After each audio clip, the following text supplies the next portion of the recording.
Привет! Мы находимся в местечке Дырнос. Здесь мы строим дом 10×8 из нестроганного бруса.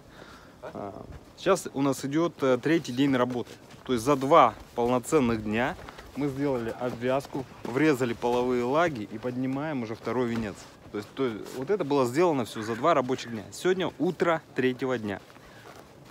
Достаточно неплохой объем, да, при том условии, что мы только въехали в работу, да, то есть надо было сконцентрироваться, поработать с проектом, вникнуть в него и уже начать производить строительные работы. То есть за 2 дня полноценных достаточно неплохой результат.